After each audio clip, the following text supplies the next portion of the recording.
കാർട്ടൂണുകളിലും ചിത്രങ്ങളിലും മാത്രം കണ്ടിട്ടുള്ള മൃഗങ്ങളെയൊക്കെ നേരിട്ട് കാണാൻ പോവാണ് ഏവക്കുട്ടൻ. അതിനായിട്ട് നമ്മൾ വന്നിട്ടുള്ളത് മധ്യപ്രദേശിലെ ഇൻഡോറിലുള്ള ചിടിയാഗർ എന്നറിയപ്പെടുന്ന ഇൻഡോർ സൂവിലാണ്. ടിക്കറ്റ് എടുത്ത് അകത്തേക്ക് കയറി കഴിഞ്ഞാൽ പേര് പോലെ തന്നെ പക്ഷികളുടെ ഒരു വലിയ വീട് തന്നെയുണ്ട്. ശരിക്കും ഒരു കാട് പോലെ സെറ്റ് ചെയ്ത് അതിനുള്ളിൽ പലതരം പക്ഷികൾ. ഇവയൊന്നും പറന്നു പോകാതിരിക്കാനായി മുകളിൽ വലയും കെട്ടിയിട്ടുണ്ട്. വിനോദ് ഒരു മക്കവനെ തോളിലേക്ക് എടുത്ത് വെച്ചിട്ട് ഫോട്ടോസും കാര്യങ്ങളും ഒക്കെ എടുത്തോണ്ടിരിക്കുമ്പോഴാണ് അവൻ മാല കടിച്ചെടുക്കുന്നു. സ്വർണത്തിനൊക്കെ എന്താ വില അല്ലേ? അവിടുന്ന് ഇറങ്ങിയപ്പോഴാണ് ഈ ഒരു മാജിക് മിറർ കണ്ടത്. സ്വന്തം രൂപം പല ഷേപ്പിൽ കണ്ട് നിർവൃതി അടയുന്ന ഞാൻ അവിടുന്ന് ഇറങ്ങിയപ്പോ നേരെ കാണുന്നു പലതരത്തിലുള്ള കുരങ്ങുകൾ.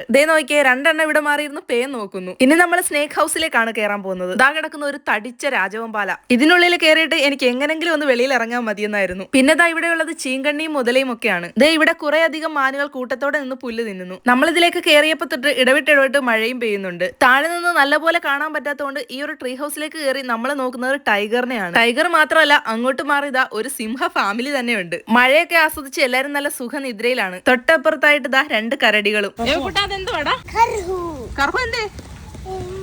അവിടെ ഉണ്ടല്ലേ. പിന്നെ മഴയത്ത് നൃത്തം ചെയ്യുന്ന ഒരു ആനയും. ഏവക്കുട്ടന് പറഞ്ഞു കൊടുക്കുന്ന കഥകളിലെ കഥാപാത്രങ്ങളെയൊക്കെ നേരിട്ട് കാണിച്ചു കൊടുത്തൊരു സംതൃപ്തിയാണ് ഇപ്പൊ ഞങ്ങൾക്ക്. എല്ലാം കണ്ട ശേഷം അവിടുന്ന് നമ്മൾ നല്ല ചൂട് നൂഡിൽസും ക്രീം റോളും ലസ്സിയും ഒക്കെ കഴിച്ചിറങ്ങുമ്പോൾ ഇവരിവിടം എത്രത്തോളം വൃത്തിയായി സൂക്ഷിക്കുന്നു എന്നുള്ളതാണ് ഞങ്ങൾ ശ്രദ്ധിച്ചത്.